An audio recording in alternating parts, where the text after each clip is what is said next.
ওয়াকার সাহেব যদি কোনো আর্মির সেনাপতি হয়, মানে সেই সেনার বিরুদ্ধে যুদ্ধ করতে ইন্ডিয়ান আর্মি সবসময় চাইবে। আর শেখ হাসিনাকে আটকাবার জন্য আওয়ামী লীগকে যদি আন্ডার এস্টিমেট করে খুব ভুল করবে। ছিল এই আওয়ামী লীগকে সশস্ত্র সংগ্রামের দিকে যাইতে, এই ভুলটা যদি বাংলাদেশ করে, তারেক সাহেব করে, এর খেসারত কিন্তু তাকে দিতে হবে। Awami League is not a one হুজুর টু হুজুর নেজামত খেলাফত type off party. Awami League একটা বড় বৃক্ষ। শেখ হাসিনা পৃথিবীতে না থাকলেও আওয়ামী লীগ মরে যাবে না, এইটা মনে রেখে আমরা তীক্ষ্ণ নজর রাখছি, মানে ইন্ডিয়া খুব তীক্ষ্ণ নজর রাখছে। তো এই জায়গাটিতে বাংলাদেশে যে গতকালকে বা এই গত কয়েকদিনের তিনটি বড় বড় যে পয়েন্ট আমি আপনাকে একবার একটু বলি, তা এরপরে আপনার বিশ্লেষণটা করতেও এবং আমাদের শুনতে সুবিধা হবে। সেটা হচ্ছে যে গতকালকেই সংসদে এই আপনার সেই খলিলুর রহমান তিনি বীর দর্পে এবং খুব সাহসিকতার সঙ্গে বলেছেন, বাংলাদেশ আর কারো কাছে মাথা নত করবে না। জাস্ট এইভাবে তিনি বলেছেন। তিনি বলেছেন যে বাংলাদেশের পররাষ্ট্র নীতির কবর রচনা করেছেন তারা, এটা বলেছেন। অন্যদিকে চীন থেকে আবার এখন এমন যুদ্ধ বিমান কিনতে যাচ্ছে বাংলাদেশ, যেটা যারা ওই যে পাকিস্তানের হয়ে যুদ্ধে ভারতকে হারিয়ে দিয়েছিল, এটা বলা হয় বাংলাদেশে। এটা খুব এখন গত কয়েকদিন পর্যন্ত খুব চাল হচ্ছে। আরেকটা পয়েন্ট হচ্ছে, গতকালকেই সেনাপ্রধান ওয়াকারুজ্জামান চট্টগ্রামের নতুন যে একটা সমরাস্ত্র কারখানা চালু হতে যাচ্ছে, সেইখানে বক্তব্য তিনি বলেছেন যে যুদ্ধের প্রয়োজন হলে আমরা যুদ্ধের জন্য ওই যে 2-3 মাস বসে চিঠি চালাচালি করে অস্ত্র আমদানি করে যুদ্ধ করা যায় না, ওই সময় আমাদের হয় না, নাই। ফলে আমরা এইখানে আমরা অস্ত্র প্রস্তুত করব এবং বিদেশেও আমরা রপ্তানি করব। এই যে কথাগুলোর একটা লিঙ্ক থেকে অনেকেই বিশেষজ্ঞরা বলছেন যে বাংলাদেশ এখন এমন একটা আবহ তৈরি করতে চায় যে তারা যে কোনো ভাবে হোক ভারতের বিরুদ্ধে একটা যুদ্ধের প্রস্তুতি নিচ্ছে, যুদ্ধে জড়াতেই চাচ্ছে তারা। এবং এই জায়গাটিতে যে শেখ হাসিনা যাতে তাকে ঠেকানোর জন্য প্রয়োজনে একটা যুদ্ধ হলেও তারা করতে চায়, জড়াতে চায়। আপনার বিশ্লেষণ এবার শুনতে চাই। আমি একটা জিনিস আপনাকে খুব দায়িত্ব নিয়ে বলতে পারি, বাংলাদেশ সেনাবাহিনীর ভাবমূর্তি খাটো না করেও ওয়াকার সাহেব যে সেনাবাহিনীর জেনারেল, হ্যাঁ, যার নিজের শরীর স্বাস্থ্য অনেক কিছু ব্যাপার ট্যাপার আছে এবং তার মিলিটারি স্কিল কতটা কি আমরা সেটা জানি। হ্যাঁ, তার ব্যাচ ট্যাচেরও যারা টপ লেভেলের লোকজন ছিল, ফ্রন্ট র্যাঙ্কিং জেনারেল, ওয়াকার সাহেব ওই লেভেলের না। ওয়াকার সাহেব যদি কোনো আর্মির সেনাপতি হয়, মানে সেই সেনার বিরুদ্ধে যুদ্ধ করতে ইন্ডিয়ান আর্মি সবসময় চাইবে। হ্যাঁ, মানে ইন্ডিয়ান আর্মি জানে ওয়াকার সাহেবের লেভেলটা কি, এবং ওয়াকার সাহেব কি লেভেল। শুধু দাড়ি টাড়ি রেখে হুজুর হলে কেউ মিলিটারি জেনারেল হয় না। হ্যাঁ, হুজুর হতে পারেন, উনি গিয়ে ওই জামাতে জয়েন করে হুজুর টুজুর হয়ে যান, সেটা ঠিক আছে। বাট ওই দাড়ি টাড়ি রেখে উনি যাদের সাথে গিয়ে এই যে পাকিস্তান বা টার্কিশ জেনারেলদের সাথে বসেন, তারা দাড়ি রাখে নাকি মারুফ ভাই? তো এই যে একটা অতি মানে ধার্মিক একটা ইমেজ, এগুলি শোনেন, এগুলি হচ্ছে for public consumption. Is a fraud. This people are fraud. হ্যাঁ, they are trying to show what they are not. তো ওয়াকার সাহেব ইজ নো জেনারেল, এবং তার ওই যুদ্ধ করার কি ক্ষমতা এগুলো আমরা জানি। Very good, let him prepare for war, let him fight a war, আমরা দেখবো। আর উনি এই যুদ্ধের সময় ওনার এই বুকের ধরফড়ানি গুলি সামলাতে পারবেন তো? হ্যাঁ, ওনার কিন্তু মেডিকেল হিস্ট্রি আমাদের জানা। উনি শেখ হাসিনার আত্মীয় বলে অনেক কায়দা কানুন করে ওই বুবু টুবু বলে জেনারেল হয়েছেন। ওনার জেনারেল হওয়ার কথা ছিল না। তো বিশেষ করে ওনার যা medical condition, we are aware of all this things, we have total information. তো ওয়াকার সাহেব যুদ্ধের প্রস্তুতি নিচ্ছেন। আর খলিলকে আমি একটা জিনিস বলবো, এমন নতজানু হব না, এই হব না, সেই হব না, এইসব লম্বা লম্বা লেকচার না দিয়ে ইউএস সিটিজেনশিপটা ক্যান্সেল হয়ে prove your loyalty to Bangladesh, যে আরেকটা জায়গাতে পালিয়ে যাওয়ার অপশন আমি রাখছি না, আমি বাংলাদেশে বিরাট রয়েল, let him come back to Bangladesh. পারমজাদাকে বলেন যে ওই আমেরিকান সিটিজেনশিপ রিভোক করে he should come settle in Bangladesh, he should stay in Bangladesh. এইসব এক মিয়ার ইউএস সিটিজেনশিপ, তার নাম্বার 2 হুমায়ুন সাহেব ইউকে সিটিজেনশিপ, তারপরে দেশব প্রেমের গল্প এইসব বন্ধ করতে পারেন। শোনেন, আমরাও অনেক বিদেশ টিদেশ করেছি, হ্যাঁ, অক্সফোর্ডে পড়াশোনা করেছি, ইস্ট ওয়েস্ট সেন্টার, ওয়াশিংটনও, কোনোদিনও ভাবিনি যে দেশ ছেড়ে অন্য কোথাও গিয়ে থাকবো। হ্যাঁ, আমি একটা কথা মানে আমার অনেক বন্টন ভাই টাইদের বলতাম যে যদি বিদেশে কোথাও যাইতেই হয় তাহলে বাংলাদেশ যাও, কেন আমার নিজের দেশ কুমিল্লা ইত্যাদি। হ্যাঁ, ওই বিদেশে থাকা, ওই অক্সফোর্ডে যাওয়া, ওই অমুক জায়গায় যাওয়া, ওই ডান্সিং, আই লাইক ডান্সিং, তো এই একজন লেডি পার্টনার নাইলে ডান্স করতে দেন ওই অদ্দুরি, ওই ওই ওই অদ্দুরি, এর বেশি না, বুঝতে পারছেন? এরা সব কিছু সালার আরেক দেশে ঘুষায় পশ্চিমী দুনিয়াতে বসে তাদের দালালি করতেছে, আর বড় বড় দেশপ্রেমের লেকচার দেয়। খলিল মিয়া, the litmus test for him, I'm giving him an open challenge. Get revoke your bloody US citizenship, come back and settle in Bangladesh. Prove your bloody loyalty to this country. হারামজাদা, সবকিছুর সম্পত্তি ওইখানে করে 2 নম্বরই করে টাকা পয়সা করে আমেরিকানদের নোট খায়, আমেরিকানদের অ্যাসেট হয়ে তারপরে বাংলাদেশ। শোনে, এদের মুখে দেশপ্রেমের গল্প শুনলে মানে পায়ের জুতা খুলে এদের 2টা করে বাড়ি সব থেকে নোংরা জুতাটা দিয়ে পিঠাই। আমি এতটা উত্তেজিত হওয়ার কথাটা, কিন্তু এদের দেখলে না মাথা ঠান্ডা রাখা যায় না। সব তোমার বিদেশে, এভরিথিং তোমার সালা নামটাও রজার খলিল, আর হারামজাদা তোমার কাছে আমাদের দেশপ্রেমের জ্ঞান শিখতে হবে। তো তুমি দেশ করো, বড় বড় লম্বা লম্বা লেকচার তো, চায়নার থেকে অস্ত্র কেনো। তবে একটা জিনিস, ব্রিক্সে না আসলে চায়না এটা খুব ভালোভাবে নেবে না। I have already spoken to some very senior Chinese, not only diplomats, even one polit bureau member. কেন আমি এক সময় কলকাতা কুমিং ফোরাম, আপনার জানবেন, একটা ট্র্যাক টু ডিপ্লোমেসি ইন্ডিয়ার আমি কিন্তু এটার মধ্যে ছিলাম। এটা পরে আমাদের সাথে বর্ডারে ওদের গন্ডগোল হওয়ার পরে এটা বন্ধ হয়, এটা আবার রিভাইভ করার কথা আছে। So I know a lot of important Chinese people, including 2 Politburo members.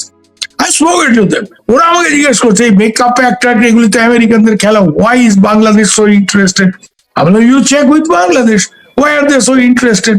আর এই লার্জার একটা ইসলামিক কনফারেন্স, মানে এগুলি শোনেন, এদের সবাই নিজেদের এখন যদি ওই যে বিমান টিমান কিনে, যেটা রাফালের চেয়েও অনেক শক্তিশালী, যেটা দিয়ে নাকি ভারতকে পরাজিত করা হয়েছে, এটা কে বলতেছে?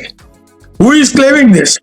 আমি আপনাকে কতগুলি ইনস্ট্যান্স দেব, বিশেষ করে এই চাইনিজ বিমান যেগুলি পাকিস্তান প্রডিউস করতেছে, এগুলি কতগুলি অ্যাক্সিডেন্ট করছে। I can give you a detail list.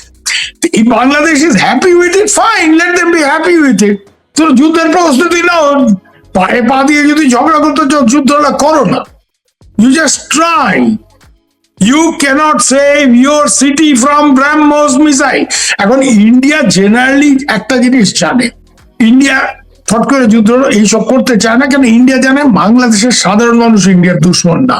সেটা যদি হয়তো ওই টুরিস্ট ভিসা করলে ওই 1 দিন 2 দিনে 1 লক্ষ 1.5 লক্ষ আমাদের লোক পাগল হয়ে গেছে ওখানে, এত ভিসার অ্যাপ্লিকেশন।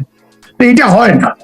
এখন এই জায়গাতে দাঁড়ায় যদি পায়ে পা দিয়ে ঝগড়া করতে চাও, পাকিস্তান যুদ্ধ করার 4 দিনের মাথায় আমেরিকাকে ধরছে, ইন্ডিয়াকে বন্ধ করো।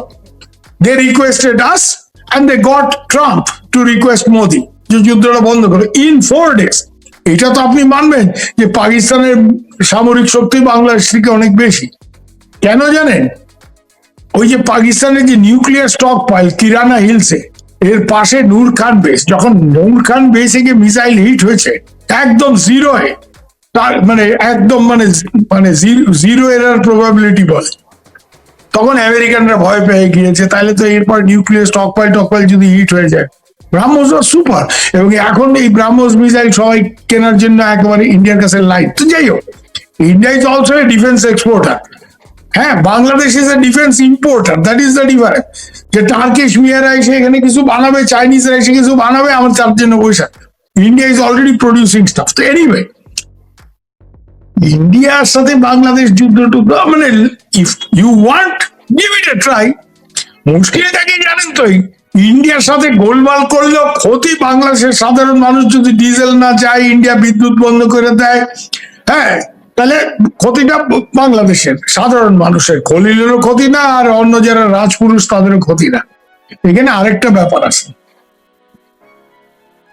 সব থেকে বড় কথা যেটা, যে বাংলাদেশের ওই দেখবেন যে অনেক ডায়লগ নর্থ ইস্ট দখল করে ফেলবে, চিকেন নেক কাটে দেবে। বাংলাদেশেরও কতগুলি চিকেন নেক আছে আপনি জানেন তো? রংপুরের ওইখানে একটা চিকেন নেক, ওই নেওয়াখালী ফেনী ওইখান দিয়ে একটা চিকেন নেক, যেখান দিয়ে ইন্ডিয়া অল্প একটু ঢুকলেই চিটাগাং ফিটাগাং সব কাট অফ হয়ে যাবে। বাংলাদেশের কিন্তু ইন্ডিয়ার একটা vulnerability, that is Siliguri corridor. বাংলাদেশের এরকম তিনটা এরকম ইয়ে আছে যেখান দিয়ে অল্প একটু আর্মার থ্রাস্ট একটা যদি দেয়, ট্যাঙ্ক থ্রাস্ট, বাংলাদেশের তিনটা এরকম জায়গা কাট অফ হয়। I am not even interested to discuss a fight between India and Bangladesh, কারণ বাংলাদেশের লোককে আমরা দুশ্মন বলে মনে করি না, কিন্তু পায়ে পা দিয়ে যদি ঝগড়া করে, আমি আপনাকে বলেছি, মানে এরা যেই জায়গাতে ঢাকাতে বসে, ওই জায়গা in a matter of half an hour will be wiped out. ওই 71 ওয়ারে যে ওই ঠেটা মালিককা মনে আছে তো আপনাদের, যে ইস্ট পাকিস্তানের গভর্নর, তার এখানে তো মিগ বিমান দিয়ে বোম পড়ছে। এখন যেসব জায়গাতে রাজপুরুষরা বসে মিটিং করে, BrahMos missile will hit them, and in a matter of few minutes these places will be wiped out. I don't even like to discuss war because I don't think Bangladesh people are our enemy. অবশ্যই আমরাও এটা কোনো অবস্থাতেই, বাংলাদেশের মানুষরা এটা চায় না, সাধারণ মানুষরা কোনোভাবেই যুদ্ধ, শুধু ভারতের সঙ্গে না, কারো সঙ্গে এই যুদ্ধ চায় না। কিন্তু পরিস্থিতি যদি সেই অবস্থায় চলে যায়, এটি বাংলাদেশের জন্য খারাপ, ভারতের জন্য খারাপ, বিশ্বের জন্য খারাপ। আমি শেষ একটু জানতে চাই আপনার কাছ থেকে, যে তাইলে তার মানে কি? এটা তো বাংলাদেশ জানে যে ভারতের সাথে যুদ্ধে পারবে না, তার মানে এই যে চক্রান্ত, it is a conspiracy of the Americans and Khalil is executing it. Khalil এই যাতে আমাদের সাথে এই ব্রিক্স ট্রিক্স এই ব্যাপারগুলি, কেন আমেরিকার মেইন মাথা খারাপ হচ্ছে ব্রিক্স নিয়ে, আমেরিকার মেইন মাথা খারাপ হচ্ছে ব্রিক্স নিয়ে। ব্রিক্সে আর কোনো বড় ইকোনমি যাতে জয়েন না করে, এর জন্য আমেরিকানরা মানে নানা রকম খেলাধুলা করতেছে। এর জন্য এই সৌদি আরব টারব দিয়ে একটা ইসলামিক ট্রুপিং, যাতে এই টার্কি বা এরা কোনোভাবে, এরা তো important economy, Saudi Arab is an important energy economy, এরা যাতে কেউ ব্রিক্সে না যায়, এই জন্য একটা আলাদা Islamic NATO, this is an American design. এবং Khalil is an American agent, he has all his properties there, he is playing this game, এবং তার জন্য এই সাউথ এশিয়াতে একটা ফ্রেশ টেনশন ক্রিয়েট করা, this is his job. He has been given this job by his American bosses. He's an American agent. He should be, বাংলাদেশের মানুষ এই অঞ্চলে যদি স্থিতিশীলতা চায়, Khalil is the first man who should be thrown into the Bay of Bengal, simply picked up and thrown. আর আরেকটা কথা, আমরা যদি টার্গেট করি, আমরা জানি বাংলাদেশের সাধারণ মানুষকে আমরা টার্গেট করতে চাই না, এরপরে কিন্তু একটা স্টেজ আসবে, we will do selective targeting which we are doing in Pakistan. Mr. Khalil, be careful. You will be in our range and it will take 48 hours to knock you out in the heart of Bangladesh. We do these things in Pakistan every day. Boro terrorist leader, we দেখবেন 2 men came in an unidentified motorcycle and shot Omuk Lashkar-e-Taiba chief dead. We're doing this in Pakistan all the time. Okay? So if we can do this in Pakistan, Bangladesh, बाएं हाथ का खेल है। खलील साहब संभाल के रहिए। हाँ, वो 2 आदमी मोटरसाइकिल में आ जाएगा तो आप ऊपर जाने के लिए रेडी हो जाइए बेस्ट में। एगुली हुमकी टुमकी ना, this rascal is deliberately creating মানে tension which is not in the interest either বাংলাদেশের স্বার্থে না, ইন্ডিয়ারও না। তো এইসব যে করে, ইন্ডিয়াকে তো বড় ব্রাহ্মস এইসব কিছু করতে হবে না। তো এই যে লোকগুলি যারা এই সব মানে বদমাইশিগুলি করতেছে, আমেরিকার হয়ে এইসব করতেছে, হ্যাঁ, এইগুলি, আর অজিত ডোভাল এইসব ট্রান্সবর্ডার অপারেশনের চ্যাম্পিয়ন লোক, পাকিস্তানের রোজ চক্ষু দিয়ে পানি ফেলার ব্যবস্থা করছে। পাকিস্তানের অবস্থা দেখেন না, বাংলাদেশ তো গাধা হইলে, বুদ্ধিমান লোক অন্যের বিপদ দেখে, অন্যের অবস্থা দেখে শেখে। চরম গাধা যারা, তারা অন্যের কেন নিজে ইচ্ছা করে ভুল করে তারপর শেখে, তাও শেখে না। এরা তো পাকিস্তানের অবস্থা দেখলেই বুঝতে পারে যে ইন্ডিয়ার সাথে লাগালাগি করে পাকিস্তানের আজকে অবস্থাটা কি। হ্যাঁ, বাংলাদেশের আজকে টাকা টু ডলার, হ্যাঁ, ইজ 122 বাংলাদেশ টাকা টু পাকিস্তান 279 টাকা। বাংলাদেশ মানে পাকিস্তান। So পাকিস্তানকে এরা, if they want to become Pakistan, if these people want to take Bangladesh in the direction of Pakistan, most welcome. বাংলাদেশের মানুষ যদি এটা মাইনে নেয় ফাইন, কিন্তু এই খলিল টলিল বেশি বাড়াবাড়ি করলে কিন্তু এদের জন্য ডোজ আছে। আর মারুফ ভাই, ওইটা কিন্তু হোমিওপ্যাথি না, এলোপ্যাথিক ডোজ হবে। জি, এদের অনেক জন্য ডোজ ধন্যবাদ। আছে, বেশি বাড়ছে, বেশি বাড়তেছে তো। We have solutions for all this people. কেন দের আর নট মেনি পিপল, এরকম এই 4-5টা লোকের একটা কক আছে আমেরিকান মানে ডলারের খায়, এরা মাস্তানি করছে। We can take care of this, এদেরকে we can take care of them, we can actually take care of this. কারণ সাধারণ মানুষ একটা বিরাট মারামারি করে যুদ্ধ করে, উই ডোন্ট ওয়ান্ট সাধারণ মানুষ বাংলাদেশের ক্ষতিগ্রস্ত।